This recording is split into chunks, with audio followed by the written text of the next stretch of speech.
तो हेलो दोस्तों, कैसे आप लोग। मैं अजीत कुमार गुप्ता स्वागत करता हूं आप सभी का आपके अपने YouTube channel Ajit tour and guide में।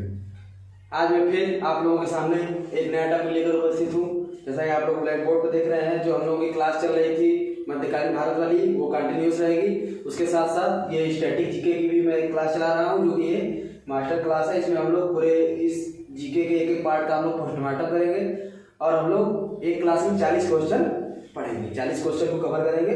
उस 40 में से एक एक क्वेश्चन में से दो तीन क्वेश्चन बनाने की कोशिश करेंगे। और ये जो स्टैटिक जीके आपके हर एक एग्जाम में काम देगा, एसएससी, रेलवे, बैंक, लेखपाल, हर एक एग्जाम में ये आएगा। ठीक है, तो चलिए फिर स्टार्ट करते हैं। ठीक है, तो पहला आप लोग क्वेश्चन इसमें जैसे कि देख रहे हैं, इसमें क्या लिखा है कि देवदास शरतचंद्र दास उपाध्याय की कृति है। तो देखिए, जो देवदास है ना, देवदास, यहाँ से चलिए इस पे एक एक चीज हम लोग दिखाएंगे कि देवदास जो थी एक फिल्म थी, आप सभी लोगों ने आई थिंक देखा होगा, जिसमें शाहरुख खान एक्टर था और ऐश्वर्या राय एक्ट्रेस थी। ठीक, और इसका दूसरा चीज ये है कि एसएस राजमौली क्या थे, इसके निर्देशक थे। ठीक, तो पहला चीज हम लोग का कंप्लीट हो गया। अब चलिए दूसरा क्वेश्चन देखते हैं। तो दूसरा क्वेश्चन देखिए आप लोग क्या है। दूसरा क्वेश्चन है कि द वेल्थ ऑफ नेशन पुस्तक के लेखक कौन है। द वेल्थ ऑफ नेशन मतलब जब द वेल्थ ऑफ नेशन पुस्तक के लेखक कौन है, तो द वेल्थ ऑफ नेशन पुस्तक के लेखक कौन है, एडम स्मिथ है। ठीक, तो चलिए इसके बारे में कुछ जानते हैं। जो हमारी जो बुक है द वेल्थ ऑफ नेशन, यह अर्थशास्त्र इकोनॉमिक्स के ऊपर लिखी गई है और यह बुक 1776 ईस्वी में प्रकाशित हुई थी। द वेल्थ ऑफ नेशन कब प्रकाशित हुई थी, 1776 ईस्वी में प्रकाशित हुई थी। और कुछ एडम स्मिथ के बारे में जान लेते हैं। इनको आधुनिक अर्थशास्त्र का जनक माना जाता है। आधुनिक अर्थशास्त्र का जनक कह लीजिए या पितामह माना जाता है। ठीक, और एक चीज ये है, तीसरा चीज कि एडम स्मिथ जो थे वो ब्रिटिश अर्थशास्त्री थे। कहाँ के थे, ब्रिटिश अर्थशास्त्री थे। ठीक है, तो जो एडम स्मिथ थे वो ब्रिटिश अर्थशास्त्री थे। चलिए तीसरा क्वेश्चन हम लोग देखते हैं। तीसरा क्वेश्चन है कि शून्य का आविष्कार किसने किया था। तो आई थिंक आप लोग सभी लोग जानते होंगे कि शून्य का आविष्कार आर्यभट्ट ने किया था। तो चलिए आर्यभट्ट के बारे में कुछ हम लोग पढ़ लेते हैं। तो आर्यभट्ट के बारे में पहला चीज ये है कि जो आर्यभट्ट थे ये भारत के थे और ये एक महान गणितज्ञ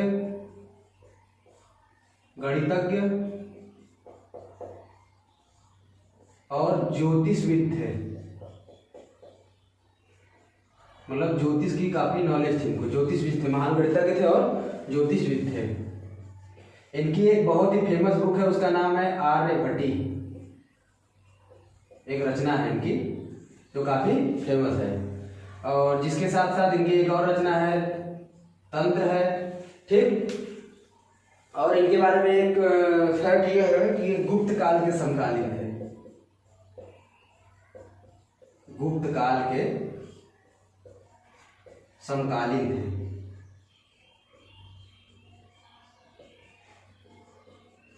क्या थे, गुप्त काल के समकालीन थे। और ये जो थे हमारे आर्यभट्ट, इन्होंने पहली बार बताया था कि पृथ्वी क्या करती है कि अपने धुरी पर पृथ्वी घूमती है।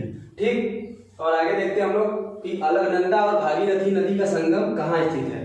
तो जो अलकनंदा नदी है और जो भागीरथी नदी है, ये दोनों मिलती है तब जाकर के हमारी गंगा नदी बनती है। और ये संगम देवप्रयाग उत्तराखंड में, यूके मतलब उत्तराखंड में स्थित है। ठीक, यूके का मतलब यूनाइटेड किंगडम नहीं है, यूके का मतलब उत्तराखंड में देवप्रयाग हमारा स्थित है, जहाँ पे हमारी अलकनंदा और भागीरथी मिलकर के गंगा बनाती है। ठीक, आगे देखिए, आगे क्या है, भूकंप की तीव्रता किस यंत्र से मापते हैं। तो जो भूकंप है उसकी तीव्रता सिस्मोग्राफ से मापते हैं और रेक्टर स्केल पर। सिस्मोग्राफ क्या होता है कि इसमें एक पेंसिल लगी रहती है और एक कागज पे उस पेंसिल के द्वारा ग्राफ बनता रहता है, जिससे पता चलता है कि हमारा जो भूकंप है उसकी क्या तीव्रता थी, ठीक है। और इनके जो सिस्मोग्राफ के आविष्कारक थे, उस सिस्मोग्राफ के आविष्कारक आप लोग लिख लीजिए, बहुत ज़्यादा इंपॉर्टेंट है, कभी कभी आ जाता है रेलवे के एग्जाम में, 1-2 बार पूछा गया है कि सिस्मोग्राफ का आविष्कारक कौन था। तो सिस्मोग्राफ का आविष्कारक जॉन मिल्ने को कहा जाता है, जॉन मिल्ने, ये थे सिस्मोग्राफ के आविष्कारक। चलिए अगला क्वेश्चन देखते हैं। गिर राष्ट्रीय उद्यान एशियाई शेर के लिए प्रसिद्ध है। तो जो गिर राष्ट्रीय उद्यान है, चलिए इससे मैं को आप लोगों को बता दूं, बहुत इंपॉर्टेंट चीज कि ये गिर राष्ट्रीय उद्यान है ना, ये पहला चीज तो ये है हमारे गुजरात राज्य में स्थित है, ठीक, गुजरात राज्य में स्थित है, जो कि एशियाई शेरों के लिए प्रसिद्ध है और इसकी स्थापना 1965 ईस्वी में हुई थी, ठीक। तो ये 2 फैक्ट है गिर राष्ट्रीय उद्यान के बारे में। आगे देखते हैं। थल, वायु और नौसेना के प्रमुखों की नियुक्ति कौन करता है? तो थल, वायु और नौसेना के जो प्रमुख होते हैं उनकी नियुक्ति राष्ट्रपति करता है, ठीक है। चलिए आगे देखते हैं कि मेघदूतम नामक पुस्तक किसने लिखी थी। तो देखिए मेघदूतम जो पुस्तक थी, मेघदूतम नामक पुस्तक, वो मेघदूतम नामक पुस्तक कालिदास ने लिखी थी। तो चलिए कालिदास के बारे में और मेघदूतम के बारे में कुछ जानते हैं। तो चलिए मैं मेघदूतम की थोड़ी सी कहानी बता देता हूँ आपको। ये जो मेघदूतम है ना, ये एक यक्ष के ऊपर लिखा गया है। ये एक यक्ष के ऊपर लिखा गया है कि यक्ष अपने घर से दूर चला जाता है अपनी पत्नी से, उसकी किसी प्रकार से लड़ाई हो जाती है, तो घर से दूर जाने के बाद वो अपना संदेश किसी भी दूत के जो यक्ष होता है ना, वो अपना संदेश भिजवाना चाहता है, तो वो जो है सहारा लेता है जल का, बहुत सी चीज़ों का सहारा लेता है, वो नहीं भेज पाता है, तो क्या करता है वो कि वो बादलों का सहारा लेता है, मेघ का, जो कि उसके लिए दूत का कार्य करते हैं, उसका संदेश उसकी पत्नी तक पहुंचा दे। तो उसी पे कालिदास ने मेघदूतम रचना की थी। मेघदूतम की यही कहानी है। तो कालिदास के बारे में हम लोग थोड़ा जान लेते हैं। इनको भारत का शेक्सपियर कहा जाता है, भारत का शेक्सपियर कहा जाता है इनको, शेक्सपियर। और एक चीज ये है कि अभिज्ञान शकुंतलम इनकी रचना है, अभिज्ञान शकुंतलम। और एक चीज ये है कि जो कालिदास थे ये चंद्रगुप्त विक्रमादित्य कहिए या चंद्रगुप्त सेकेंड कहिए, ठीक, विक्रमादित्य के समकालीन थे, मतलब उसी के दरबार में थे, ठीक। ये हमारे कालिदास जी। तो कालिदास जी के बारे में आई थिंक इतना मैंने बता दिया, आप लोगों को कंप्लीट हो गया होगा। चलिए अब आगे देखते हैं कि आगे क्या है। तो आगे देखते हैं कि व्यास गुफा कहाँ स्थित है। तो देखिए जो व्यास गुफा है ना, ये व्यास गुफा जो ऋषि वेद व्यास थे उनके ऊपर इनका इस गुफा का नाम लिखा गया। क्यों? क्योंकि इसी गुफा में बैठ करके ऋषि वेद व्यास ने महाभारत की रचना की थी और इसी गुफा में बैठ करके ऋषि वेद व्यास ने महाभारत कही थी और उसको श्री गणेश जी ने लिखा था इसी गुफा में, इसलिए इसका नाम व्यास गुफा है। आप बद्रीनाथ कभी जाएंगे तो वहाँ पर व्यास गुफा का आपका दर्शन होगा। उसी के बगल में हमारी सरस्वती नदी होती है जो कि आगे जाके विलुप्त हो जाती है। ऐसा कहा जाता है कि जब महाभारत लिख रहे थे तो सरस्वती नदी से काफ़ी शोर हो रहा था उसकी धारा से, तो उन्होंने वेद व्यास ने मना किया कि इतना शोर ना करो, लेकिन वो सरस्वती नदी नहीं मानी तो उन्होंने श्राप दे दिया और सरस्वती नदी गायब हो गई, ऐसा कहा जाता है, ठीक है। ध्रुव तारा किस दिशा को इंगित करता है? तो जो ध्रुव तारा है वो उत्तर दिशा को इंगित करता है क्योंकि यह उत्तरी गोलार्ध के पास स्थित है। आगे, किस राज्य की प्रति व्यक्ति आय सबसे अधिक है? तो भारत के किस राज्य की प्रति व्यक्ति आय सबसे अधिक है? अगर आपको जानना हो तो देखिए गोवा में प्रति व्यक्ति आय सबसे अधिक है, ठीक। गोवा के बारे में कुछ जान लेते हैं। गोवा की स्थापना 1987 ईस्वी में यह भारत का 25वां राज्य बना था, ठीक, 25वां राज्य बना था 1987 में। और इसकी भाषा यहाँ की क्या है? क्षेत्रीय भाषा कोंकणी यहाँ की क्षेत्रीय भाषा है। और यह 1510 ईस्वी के आसपास ये पुर्तगालों का गुलाम हुआ था, 1510 के आसपास, ठीक।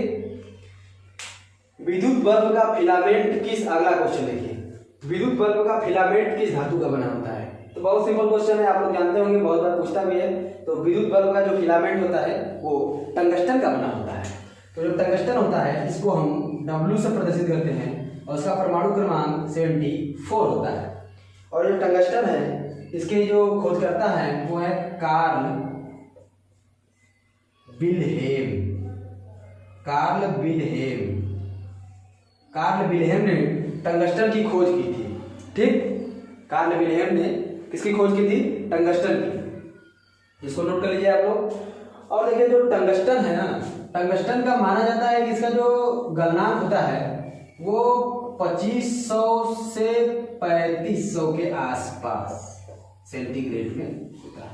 आप लोग एक बार देख लेना। आई थिंक 2500 से 3500 सेंटीग्रेड के आसपास होता है इन दोनों के बीच में। आगे देखते हैं। अगला क्वेश्चन है कि इनकलाब जिंदाबाद का नारा किसने दिया था? तो बिल्कुल सिंपल सा क्वेश्चन है। इनकलाब जिंदाबाद का नारा भगत सिंह ने दिया था। तो देखिए भगत सिंह के बारे में कुछ जान लेते हैं कि इनको शहीद आजम के नाम से जाना जाता है। शहीद आजम के नाम से भी इनको जाना जाता है। ये पंजाब के जो पाकिस्तान में ये अभी पाकिस्तान में है, ये बंगा नामक गांव में सन 1907 ईस्वी में ये पैदा हुए थे। बंगा नामक गांव में सन 1907 ईस्वी में हमारे भगत सिंह जी पैदा हुए थे। और 1929 ईस्वी में बटुकेश्वर दत्त और भगत सिंह ने असेंबली पर बम फेंका था और सन 1931 ईस्वी में इसी जुर्म में इन लोगों को फांसी हो जाती है। और वो फांसी सुनाने वाले जज का नाम था जीसी हिल्टन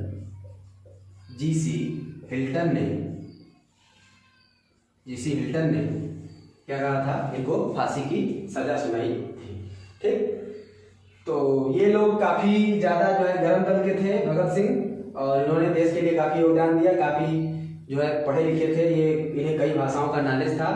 तो इनके बारे में आप डीपली पढ़ेंगे तो इनको बहुत अच्छा, आपको इनकी कहानी पढ़ के बहुत अच्छा लगेगा, आपको काफ़ी मोटिवेशन मिलेगा। ठीक है, और आगे देखिए क्या है, विवेकानंद रॉक मेमोरियल किस राज्य में स्थित है? तो विवेकानंद रॉक मेमोरियल जो है वो तमिलनाडु के कन्याकुमारी में स्थित है। ठीक, जो विवेकानंद रॉक मेमोरियल है वो कहाँ स्थित है? कन्याकुमारी। बहुत बढ़िया, वहाँ पर समुद्र के बीच में इनका रॉक मेमोरियल बना है जो कन्याकुमारी में है, जो कि तमिलनाडु में स्थित है। तमिलनाडु। अच्छा, ऐसा कहा जाता है कि तैरते हुए स्वामी विवेकानंद जी इसी जाकर के चट्टान के पास पहुंच गए थे और यहीं पर इन्हें ज्ञान की प्राप्ति हुई थी, यहीं पर इन्हें निर्वाण की प्राप्ति हुई थी। उसके पश्चात ये 1896 में शिकागो सम्मेलन में गए थे, जहाँ पर इन्होंने अपने देश के नाम को अपने देश के गौरव को ऊंचा किया था। और इसीलिए यहाँ पर जो है इनके याद में रॉक मेमोरियल को बनवाया गया तमिलनाडु कन्याकुमारी का। इसका इतिहास बहुत अच्छा है, इंटरेस्टिंग, आप लोग पढ़ेंगे बहुत मजा आएगा। क्योंकि जब ये बन रहा था तो वहाँ के ईसाइयों ने काफ़ी विरोध किया था और जाकर के उसको तोड़ भी दिया था, लेकिन फिर भी एकनाथ रनाडे थे, एकनाथ रनाडे उनका नाम था, एकनाथ रनाडे, इनके नेतृत्व में ये बना था।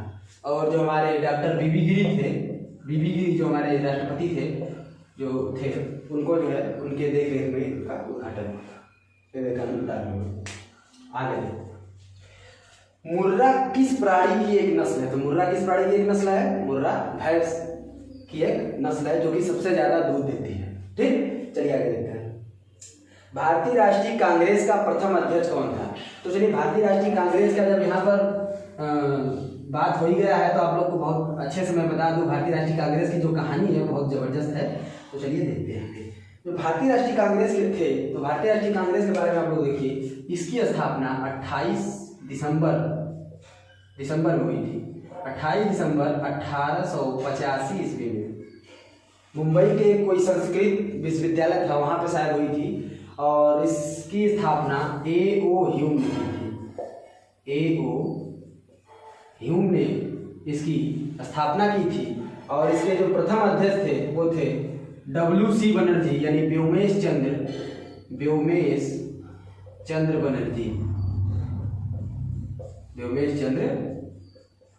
बनर्जी। और जो इसका पहला अधिवेशन हुआ था कांग्रेस का, वो भी 1885 ईस्वी में मुंबई में ही हुआ था। और कांग्रेस के बारे में एक दो फैक्ट ये है कि 1907 ईस्वी में सूरत अधिवेशन में इसका क्या हो जाता है? विभाजन हो जाता है, जो कि गरम दल और नरम दल। गरम दल का नेतृत्व किसने किया था? बाल गंगाधर तिलक। और नरम दल में वही हमारे दादा भाई नेहरू जी ये लोग थे। ठीक है, तो दो भाग में बट गए थे 1907 सूरत अधिवेशन में।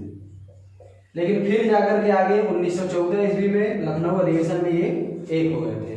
बाद में फिर हमारे महात्मा गांधी जी आए, उनका काफ़ी इस पर प्रभाव पड़ा और 1924 ईस्वी में बेलगावी कर्नाटक करके था वो, वहाँ पर अधिवेशन, वो वहाँ के अध्यक्ष भी थे। ये थे हमारे कांग्रेस की हिस्ट्री थोड़ी सी। बाकी कांग्रेस में आगे और है, एक बार गांधी जी के विरुद्ध कांग्रेस के अध्यक्ष 1939 में सुभाष चंद्र बोस जी भी हमारे बन चुके हैं, तो इसको आप लोग ध्यान रखिएगा। आगे हमारा क्वेश्चन है, प्रसिद्ध उपन्यास गाइड के लेखक कौन है? तो जो प्रसिद्ध उपन्यास गाइड है, गाइड के लेखक हमारे आर.के. नारायण जी हैं। ठीक, आर.के. नारायण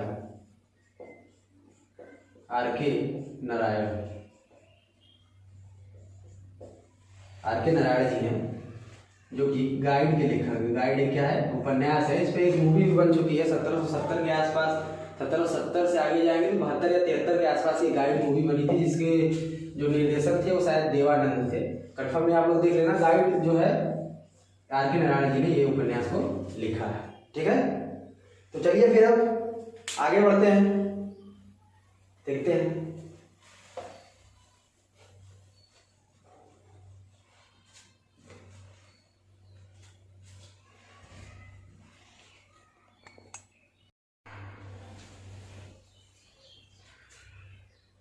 तो चलिए दोस्तों फिर आगे देखते हैं कि हमारा अगला क्वेश्चन क्या है। अगला क्वेश्चन हमारा है, अर्जुन पुरस्कार किस क्षेत्र में दिया जाता है? तो हमारा आंसर है कि अर्जुन पुरस्कार खेलकूद के क्षेत्र में दिया जाता है। अर्जुन पुरस्कार खेलकूद के क्षेत्र में दिया जाता है। तो देखिए, अर्जुन पुरस्कार से कुछ फैक्ट हम देख लेते हैं जो कि बहुत ज़्यादा इंपॉर्टेंट है। तो पहला चीज है कि अर्जुन पुरस्कार की शुरुआत सन 1961 ईस्वी से हुई थी। सन 1961 ईस्वी से अर्जुन पुरस्कार की शुरुआत हुई थी। और दूसरा चीज ये है कि इसमें क्या दिया जाता है, इसमें 5 लाख रुपए, 5 लाख रुपए की राशि प्रदान की जाती है, की राशि प्रदान की जाती है। ठीक, और क्या है कि और इसमें यह है कि अर्जुन पुरस्कार जब दिया जाता है तो उसमें अर्जुन की एक कांस्य की मूर्ति, अर्जुन की कांस्य की एक मूर्ति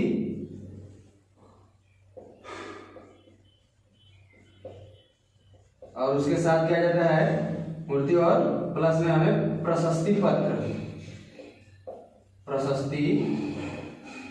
पत्र दिया जाता है। ठीक, तो ये हमारे अर्जुन पुरस्कार से रिलेटेड कुछ टॉपिक। और एक चीज ये है कि अर्जुन पुरस्कार जीतने वाला पहला क्रिकेटर कौन था, तो थे सलीम दुर्रानी। सलीम दुर्रानी जो थे वो अर्जुन पुरस्कार जीतने वाले पहले क्रिकेटर थे। कौन थे? सलीम दुर्रानी। तो ये 3-4 जो टॉपिक है वो हमारा अर्जुन पुरस्कार से है। जैसे कि हमने बताया था कि स्टैटिक जी हम लोग पढ़ेंगे, उसके साथ साथ ये हम उसमें कुछ क्वेश्चन 4-5 क्वेश्चन एक क्वेश्चन से निकालते जाएंगे, क्योंकि आप प्रेशर क्लास है। तो ये क्वेश्चन तो काफी सिंपल है, लेकिन आप लोग इससे मत परेशान है, क्वेश्चन काफी सिंपल है, आप क्या पढ़ा रहे हैं, तो उससे मत देखिएगा। क्योंकि जो क्वेश्चन है हर एक क्वेश्चन से हम लोग 5 क्वेश्चन बनाएंगे, जो कि बहुत ज्यादा इंपॉर्टेंट है। इससे क्या होगा कि हम लोगों का टॉपिक वाइज तैयार होता जाएगा। जैसे अर्जुन पुरस्कार से आपसे अगर कोई पूछ दे तो आपका अब ये पूरा तैयार हो जाएगा। तो आपके पास क्या हो गया, अर्जुन पुरस्कार का एक टॉपिक हो गया। कभी कोई पूछेगा तो फटाक से आप बता देंगे कहीं से क्वेश्चन। ठीक, इसमें से कहीं से कोई भी क्वेश्चन आ सकता है। ठीक, तो ये मत समझिए कि ये सरल है। ठीक, आगे देखते हैं।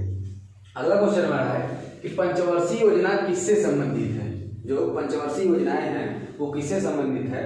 तो जो पंचवर्षीय योजना है वो भारत की अर्थव्यवस्था से संबंधित है। ठीक, भारत की अर्थव्यवस्था से संबंधित है, क्योंकि भारत में हर 5 वर्ष में पंचवर्षीय योजनाएं आती रहती हैं। तो चलिए पंचवर्षीय योजना के बारे में मैं कुछ इंपॉर्टेंट टॉपिक आपको बता दूं। बाकी अगर आप लोग पंचवर्षीय योजना के बारे में डीपली पढ़ना है पूरा टॉपिक वाइज तो आप कमेंट कर सकते हैं। मैं पंचवर्षीय योजना पर एक स्पेशल वीडियो बना दूंगा कि पंचवर्षीय योजना कौन कौन सी लागू हुई थी, किसने किसने उसको जो है बनाया था। ठीक, किसका किसका मॉडल था। तो पहला पंचवर्षीय योजना क्या है कि जो हमारे देश में जो पहली पंचवर्षीय योजना थी 1951 से लेकर के 1955 के आसपास। ठीक, 1951 ईस्वी से क्या हुई थी, हमारी चालू हुई थी पंचवर्षीय योजना। 1951 ईस्वी से हमारी जो हुई थी चालू हुई थी। और इसका जो पहली पंचवर्षीय योजना थी, सॉरी जो पहली पंचवर्षीय योजना थी, इसका मॉडल जो था वो हैराड डोमर मॉडल था। हैराड डोमर मॉडल था, हेराल्ड डोमर मॉडल था।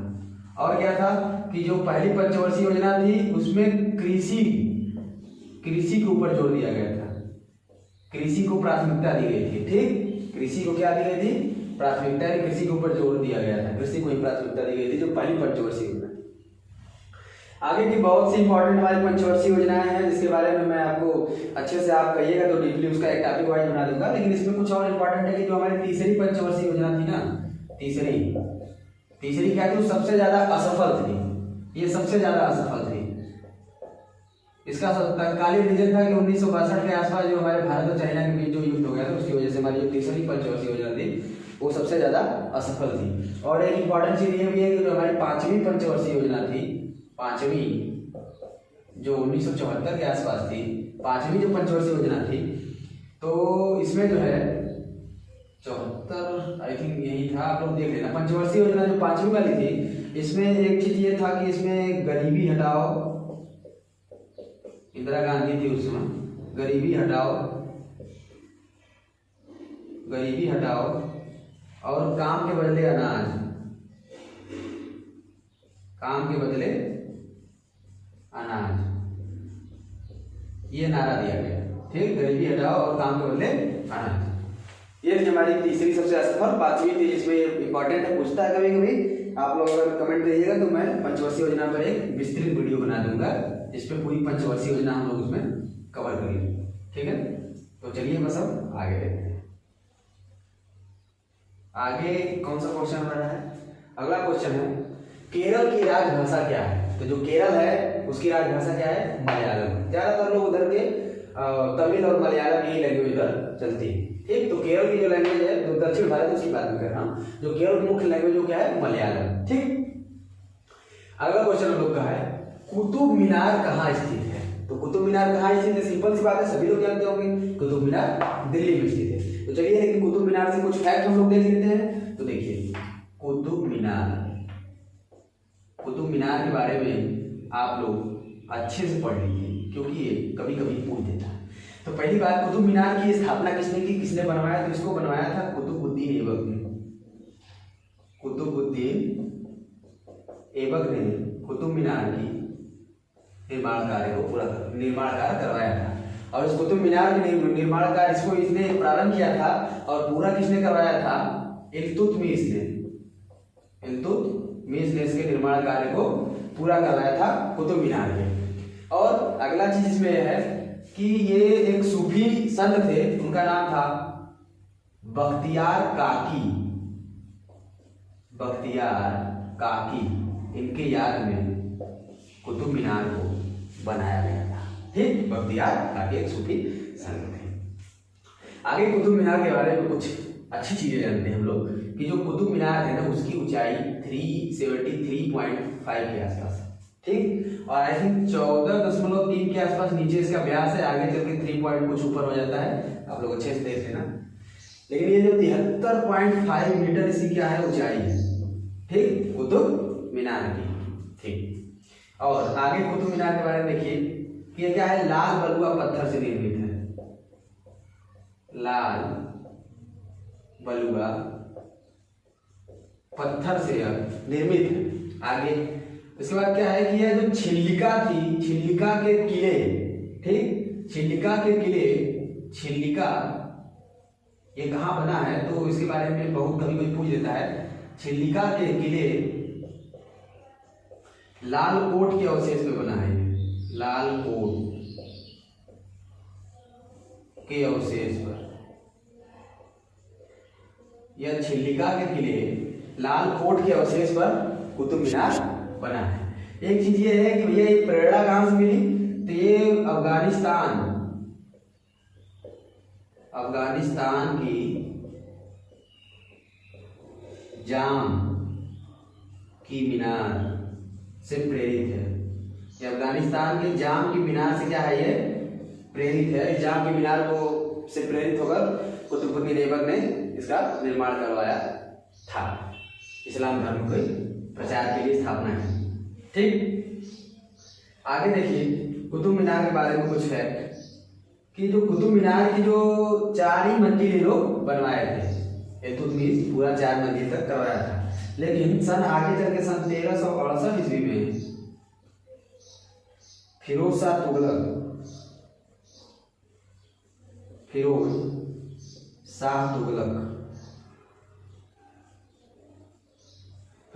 क्या करता है, इसकी 5वीं मंजिल, जो 5वीं मंजिल है कुतुब मीनार की, इसने बनवाया फिरोज शाह तुगलक 1368, 5वीं मंजिल। ठीक, 5वीं मंजिल को फिरोज शाह तुगलक ने बनवाया था। ऊपर आप लोगों ने नोट कर लिया होगा। तो चलिए ऊपर मैं इसके बारे में कुछ और फैक्ट बता देता हूँ कि देखिए सन 1993 ईस्वी में इसको विश्व धरोहर घोषित किया गया। 1993 ईस्वी में इस कुतुब मीनार को विश्व धरोहर घोषित किया गया। उसके बाद इस कुतुब मीनार के परिसर में ही एक हमारा है महरौली का स्तंभ, महरौली का लौह स्तंभ, जिसमें चंद्रगुप्त विक्रमादित्य के द्वारा उसमें कुछ खुदवाया गया है। तो इसमें महरौली का जो लौह स्तंभ है यहाँ पर लाके स्थापित किया गया था। महरौली का लौह स्तंभ इसी कुतुब मीनार के परिसर में है। आप कभी घूमने जाइएगा दिल्ली तो वहाँ आपको दिखेगा।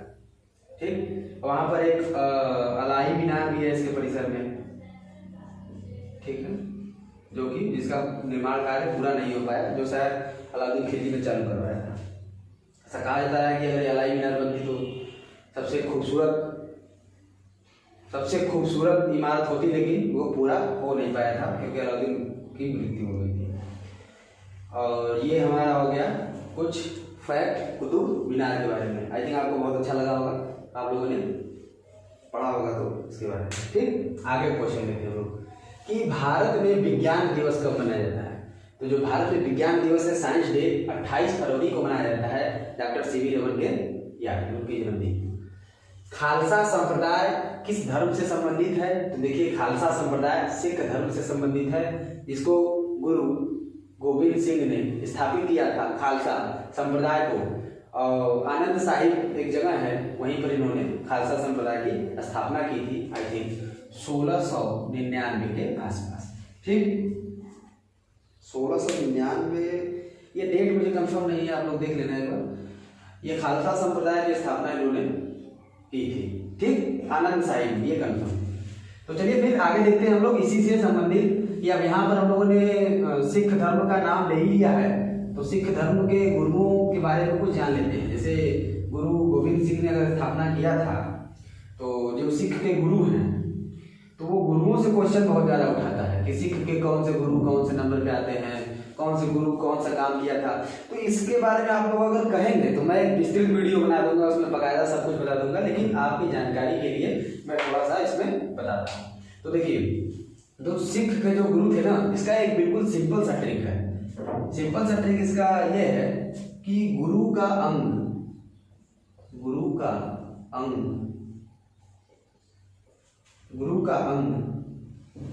अमर है,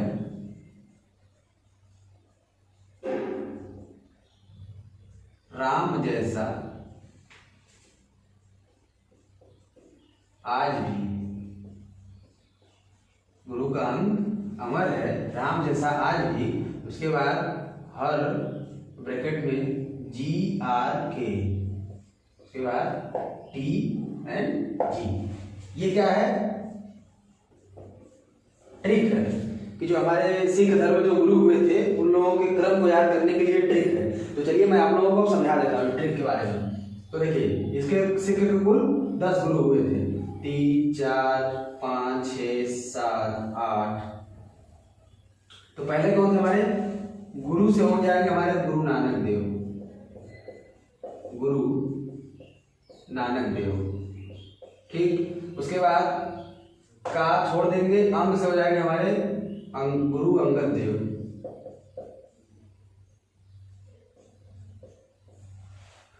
अमर से हो जाएंगे हमारे गुरु अमरदास।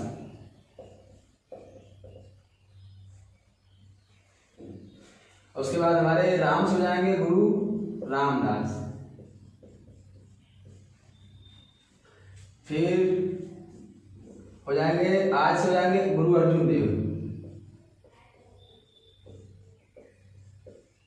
ठीक। अब देखिए, अब यहाँ से जो आता है हर के बाद जैसे SRK होता है ना, यहाँ पे GRK हो जाएगा। बोलो हर गोविंद, हर राय, हर किशन। तो ये हो जाएंगे गुरु हर गोविंद, हर गोविंद, अब हर राय,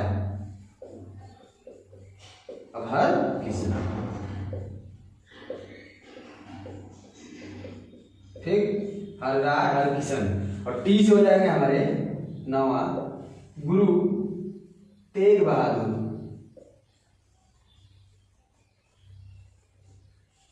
और जी से हो जाएंगे गुरु गोविंद सिंह जी। इन्होंने खालसा संप्रदाय की स्थापना की थी, गुरु गोविंद सिंह जी। ठीक, तो आप लोगों को एक चीज समझ में आ गया होगा। तो चलिए इनके बारे में कुछ हम लोग जान लेते हैं, जो कि इंपॉर्टेंट चीज है। देखो जो गुरु नानक देव जी थे ना, गुरु नानक देव, आप इस ट्रिक को नोट कर लीजिएगा, बहुत इंपॉर्टेंट है, ऐसे आपको याद हो जाएगा, ज्यादा दिक्कत नहीं होगा। जो गुरु नानक देव जी थे, इन्होंने सिख धर्म की स्थापना की थी। ठीक, सिख धर्म की स्थापना की थी। और जो गुरु अंगद देव हैं, इनके बारे में एक चीज ये है कि इन्होंने गुरु मुखी लिपि का जनक माना जाता है। इन्होंने गुरुमुखी लिपि उनके जन्मदाता है, गुरुमुखी लिपि का इन्होंने प्रारंभ की थी, गुरु अंगद देव ने। ऐसा कहा जाता है गुरु नानक देव की जीवनी भी इन्होंने अंगद देव ने लिखी है। ठीक, जो गुरु अमरदास थे, इन्होंने क्या किया था कि 22 गद्दियों की स्थापना की थी।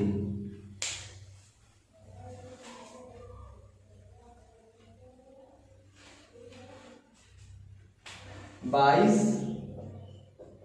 गद्दियों की स्थापना की थी गुरु अमरदास ने। अब रामदास के बारे में तो आप लोग जानते होंगे कि रामदास जी ने हमारे अमृतसर शहर की स्थापना की थी। ठीक, बहुत इंपॉर्टेंट है, पूछता है बहुत बार। अमृतसर शहर की स्थापना गुरु रामदास जी ने की थी। ठीक, अमृतसर शहर की स्थापना। उसके बाद जो हमारे गुरु अर्जुन देव हैं, तो चलिए अब यहाँ से हम लोग, आप लोगों ने उतार दिया होगा ट्रिक, तो चलिए अब देखते हैं यहाँ से कि जो हमारे गुरु अर्जुन देव हैं, इन्होंने क्या क्या किया था। तो गुरु अर्जुन देव ने किया था क्या, पहले इन्होंने स्वर्ण मंदिर का निर्माण करा था। अमृतसर का जो स्वर्ण मंदिर है ना, उसका निर्माण गुरु अर्जुन देव ने कराया था। उसके बाद इन्होंने आदि ग्रंथ की रचना गुरु अर्जुन देव ने ही की थी। आदि ग्रंथ की रचना किसने की थी, गुरु अर्जुन देव ने ही की थी। और बात आता है गुरु हरगोविंद सिंह, तो गुरु हरगोविंद सिंह ने अकाल तख्त की स्थापना की। ठीक, अब गुरु हरराय, तो गुरु हरराय के बारे में बहुत ज्यादा इंपॉर्टेंट चीज है कि जो गुरु, उतार लीजिए आप लोग, जो गुरु हरराय है ना, गुरु हरराय के बारे में चलिए आपको बताते हैं कि जो गुरु हरराय हैं, इन्होंने दारा सिकोह की सहायता की थी। दारा सिकोह, औरंगजेब के विरुद्ध दारा सिकोह की क्या की थी, सहायता की थी गुरु हरराय जी ने, दारा सिकोह की सहायता की थी। और जो गुरु हरकिशन जी हैं, इनके बारे में कहा जाता है ये बहुत ही कम उम्र में इनकी मृत्यु हो गई। और उनकी मृत्यु कैसे हुई थी, चेचक के कारण। ठीक, चेचक एक बीमारी है जिसके टीके की खोज किसने की थी, एडवर्ड जेनर ने। चेचक बीमारी के कारण क्या हुआ था कि हमारे गुरु हरकिशन जी की मृत्यु हो गई थी बहुत ही कम उम्र में। और आगे आते हैं हमारे गुरु तेग बहादुर जी। तो सिखों के 9वें गुरु तेग बहादुर, इनको जो औरंगजेब है वो फांसी पे चढ़वा देता है। आप लोग पढ़िएगा, बहुत इंपॉर्टेंट है ये। गुरु तेग बहादुर जी को औरंगजेब फांसी चढ़वाता है। और गुरु गोविंद सिंह के बारे में हमने बताया ही था कि इन्होंने जो है खालसा पंथ की स्थापना की और पाहुल का प्रचलन किया था। ठीक, तो चलिए इतना आई थिंक समझ में आ गया होगा आप लोगों को। अब अगला हम लोग क्वेश्चन देखते हैं। तो अगला क्वेश्चन क्या है कि आदिवासियों ने सबसे पहले आग जलाना सीखा था, जो आदिवासी थे। और ये नहीं, सॉरी, यहाँ से तात्या टोपे से देखना है। तो जो तात्या टोपे थे, उनका पूरा नाम रामचंद्र पांडुरंग था। तात्या टोपे का पूरा नाम क्या था, रामचंद्र पांडुरंग था। तो देखिए तात्या टोपे के बारे में कुछ आपको बता दूं मैं कि जो तात्या टोपे जी थे, इन्हें महाराष्ट्र का बाघ कहा जाता है। महाराष्ट्र का बाघ कहा जाता है तात्या टोपे को। और एक चीज ये है कि जो तात्या टोपे थे ना, वो भारत के प्रथम स्वतंत्रता संग्राम के एक बहादुर सेना नायक थे तात्या टोपे जी हमारे। उसके पहले तात्या टोपे जो बाजीराव की खिदमत में थे, वहीं पे बाजीराव जी ने इनको एक टोपी दी थी जिनको बड़े चाव से पहनते थे, उसी का नाम तात्या टोपे पड़ गया, ऐसा कहा जाता है।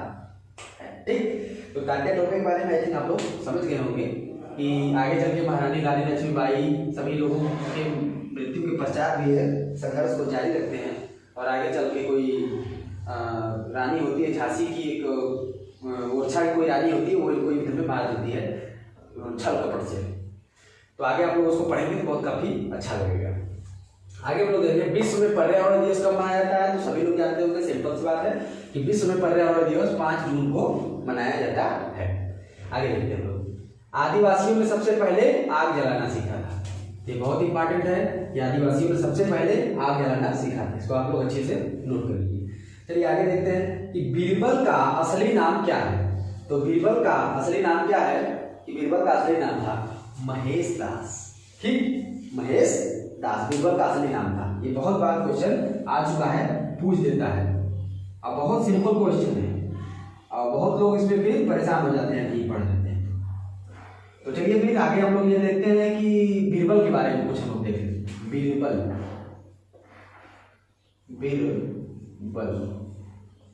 तो देखिए, बीरबल के बारे में पहले मैं आपको बता दूं कि इनका जन्म यूपी के कालपी में 1528 ईस्वी में हुआ था। बीरबल जी का जन्म 1528 ईस्वी में इनका जन्म हुआ था यूपी के कालपी में।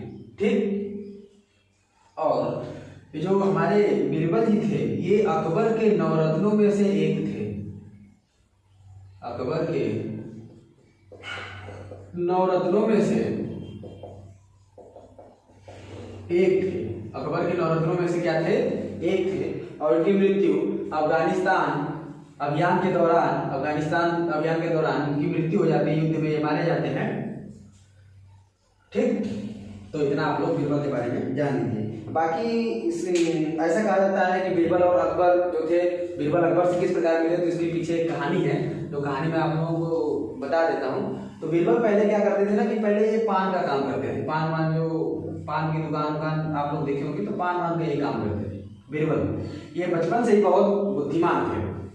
तो एक बार ऐसा होता है कि राजा अपने एक नौकर को भेज देते हैं कि मार्केट से जाओ और एक पाव यानी 250 ग्राम चूना लेकर आओ। ठीक, तब वो नौकर क्या करता है, मार्केट में जाता है और इन्हीं की दुकान पर जा करके 250 ग्राम चूना लेता है। तो बीरबल इससे कहते हैं कि तुम जितना चूना लिए हो उतना ही घी भी लेकर जाओ। तो नौकर पूछता है कि ऐसा क्यों है। तो बीरबल बहुत बुद्धिमान थे, इन्होंने पहले से ही भाप लिया था। ये कहते हैं कि तुमने जिस पान को राजा को खिलाया था उसमें चूना अधिक था, जिससे राजा का गला थोड़ा सा कट गया है, जीभ थोड़ी सी कट गई है, चूने से लग गया है। तो वो क्या करेंगे कि तुम जितना चूना ले जा रहे हो ये पूरा चूना तुम्हें खिलाएंगे, तुम अगर घी पी लोगे तो बच जाओगे। तो नौकर क्या करता है, भैया घी ले जाता है। विश्वास उसको होता नहीं, लेकिन फिर भी ले जाता है। तो जैसे ही राजा दरबार में नौकर जाता है तो राजा अकबर को आदेश देते हैं कि तुम वो पूरा चूना खा जाओ। ये पूरा चूना खाने के बाद पूरा घी भी उतना पी लेता है। आगे दूसरे दिन जब देखते हैं दरबार में ये नौकर जिंदा होता है, तो अकबर बहुत आश्चर्यचकित होते हैं कि कैसे इसकी मृत्यु नहीं हुई। तो राजा इससे पूछते हैं कि क्या बात है, तो यह बीरबल के बारे में बताता है। तो इस बात से अकबर बीरबल की बुद्धिमानी पर काफी प्रसन्न होते हैं और उनको अपने दरबार में ला करके उन्हें एक उच्च स्थान देते हैं नवरत्नों में। बाकी आगे चल के अकबर बीरबल का बहुत हर एक चीजों में साथ देते हैं बीरबल अकबर का। और बीरबल और अकबर के किस्से तो आप लोगों ने सुने ही होंगे। तो चलिए आगे देखते हैं। तानसेन का असली नाम रामतनु पांडे था। तानसेन, अब तानसेन के बारे में देख लीजिए कि जो तानसेन थे ये भी अकबर के नवरत्नों में से एक थे। और यहाँ पर इनकी जन्म देख लेते हैं तो 1506 ईस्वी में ग्वालियर में इनका जन्म हुआ था और 1585 ईस्वी में इनकी मृत्यु हो गई थी। इसमें इनका तो जन्म हुआ था और 1585 में इनकी मृत्यु हो गई थी।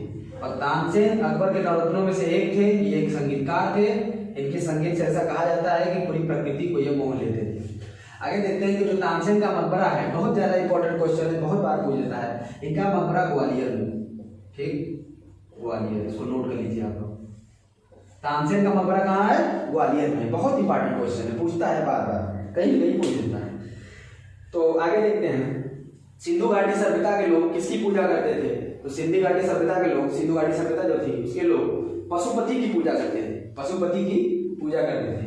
तो चलिए सिंधु घाटी के बारे में कुछ जान लेते हैं। सिंधु घाटी के बारे में आप लोग, अगर मैं आप लोगों को, जब अभी तो मध्यकालीन इतिहास हमारा दूसरी क्लास में चल रहा है, जब हमारा प्राचीन इतिहास हम लोग पढ़ेंगे तो सिंधु घाटी सभ्यता के बारे में बहुत डीपली पढ़ेंगे।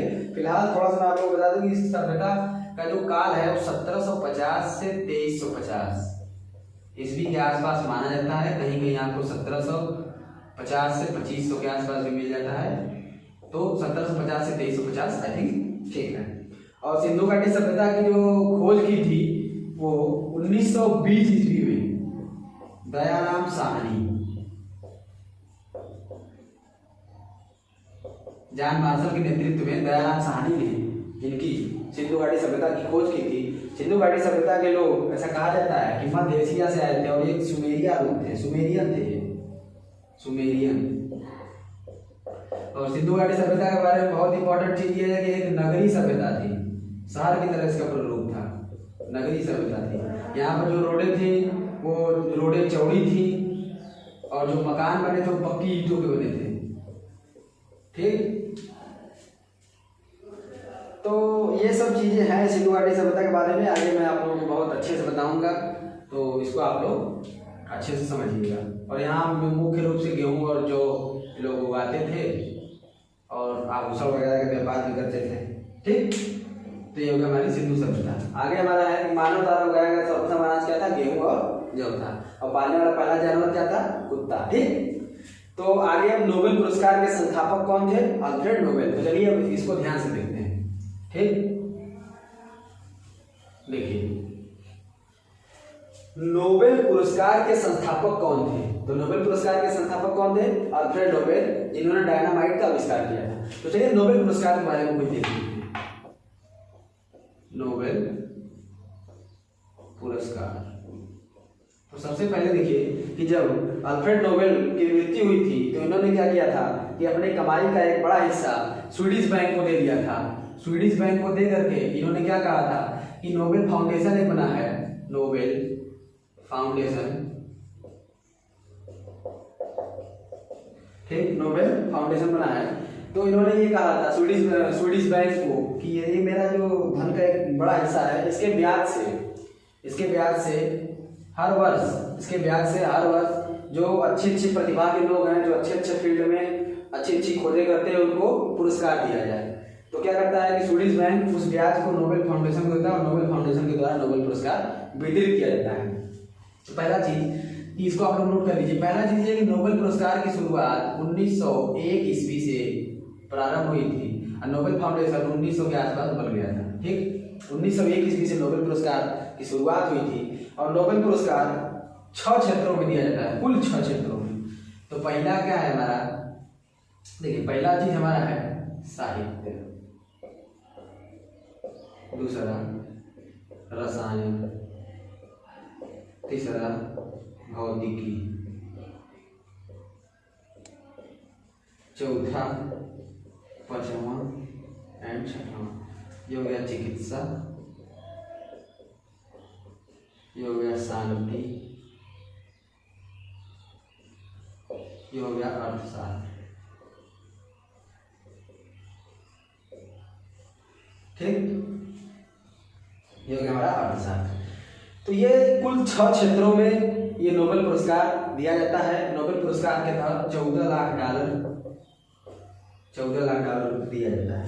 ठीक, और देखिए नोबेल पुरस्कार जो शांति के क्षेत्र में हेनरी ड्यूनांट और फ्रेडरिक पैसी, हेनरी ड्यूनांट जो रेड क्रॉस के संस्थापक थे, 8 मई को रेड क्रॉस दिवस मनाया जाता है। तो हेनरी ड्यूनांट और फ्रेडरिक पैसी को मिला था शांति के क्षेत्र में। ठीक, पहला नोबेल पुरस्कार। बाकी रसायन में आप लोग जानते हैं टी.एच.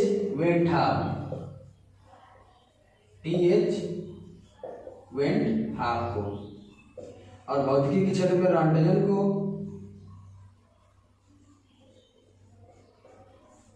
और अर्थशास्त्र के क्षेत्र में रेगनर और फ्रेस।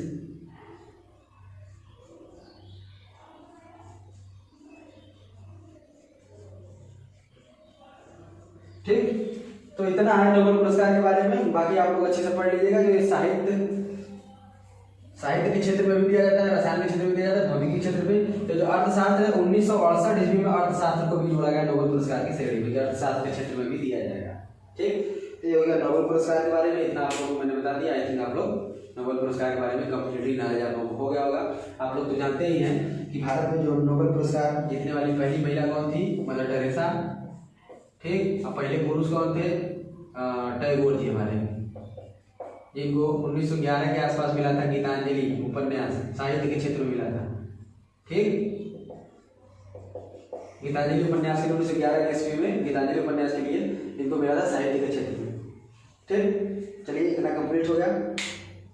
अब आगे देखते हैं। और भौतिकी के क्षेत्र में भारत में मिला था उनको सीवी रमन को शायद मिला था 1930-31 के आसपास नोबेल पुरस्कार। तो चलिए आगे देखते हैं। अगला हम लोग क्वेश्चन है,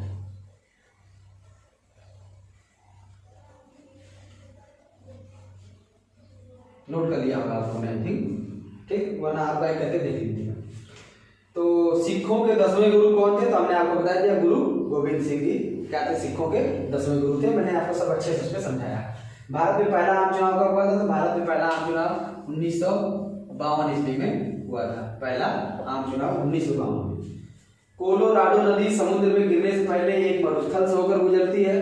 तो देखिए जो कोलोराडो नदी है ना, कोलोराडो नदी, ये उत्तरी अमेरिका महाद्वीप में, उत्तरी अमेरिका